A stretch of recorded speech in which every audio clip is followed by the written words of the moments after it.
عزیزان گرامی، آج اگرچہ ہمارا یہ اجتماع اس مجاہد عالم دین کی برسی کے حوالے سے منعقد کیا گیا ہے جن کی یاد، جن کا کارنامہ، جن کی پاکیزگی، جن کا تقوی اور جن کی جد و جہد زبان زد عام بھی ہے، اور جو لوگ ان کے قریب رہے، قریب سے جنہوں نے دیکھا، وہ اس بات کے گواہ ہیں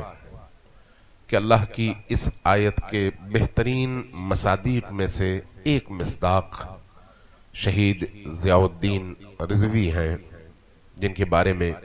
شہداء کے بارے میں اللہ نے فرمایا من المؤمنین رجال صدقوا ما عاہدوا اللہ علیہ۔ مؤمنین میں سے ایسے مرد بھی ہیں جنہوں نے اللہ سے کیا ہوا اپنا عہد پورا کر دکھایا ہے۔ یہ وہ شخصیت ہیں جن کی یاد منانا گویا نیکیوں کو زندہ رکھنے کے مترادف ہے، جن کے ذکر کو زندہ رکھنا نوجوانوں کے اندر حریت کی روح کو جگائے رکھنے کے مترادف ہے،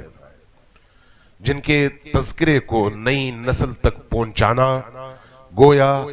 کربلا کی اس تحریک کو آج کے دور کی شخصیات کی جد و جہد میں ڈھال کر معاشرے کو کربلا سے جوڑے رکھنے کا ذریعہ ہے۔ اس لیے شہداء کا ذکر، شہداء کی یاد، شہداء کے کارنامے، شہداء کی سیرت، شہداء کی جد و جہد کو بیان کرنا اسی طرح سے عبادت ہے جس طرح سے احادیث نبوی کو اور قرآنی آیات کو بیان کرنا عبادت ہے، چونکہ ان کا کردار، شہداء کا کردار خصوصی طور پر وہ کردار ہے جو انہی آیات اور انہی روایات کی عملی تفسیر ہے۔ اس اعتبار سے محفل ان شہداء سے منسوب ہے، لیکن پرسوں کے حادثے نے پوری دنیا کو ایک تلاطم میں، غم میں، دکھ میں مبتلا کر دیا ہے۔ دوست، دشمن سب تبصرے کر رہے ہیں۔ بعض لوگ ان موجودہ حالات میں فرقہ وارانہ اینک سے ان چیزوں کو دیکھنے کی کوشش کرتے ہیں، بعض لوگ مسلکی عقیدے کی اینک کے پیچھے سے ان معاملات کو دیکھنے کی کوشش کرتے ہیں۔ ہمیں یہ دیکھنے کی ضرورت ہے کہ ہم دین کی اینک کے پیچھے سے ان معاملات کو کس نظر سے دیکھیں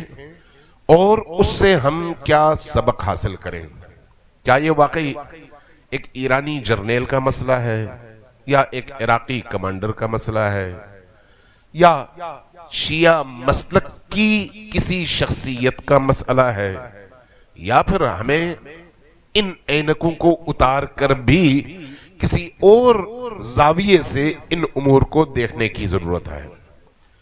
میرا خیال ہے اگر ہم تھوڑا سا علمی حوالے سے، قرآنی حوالے سے،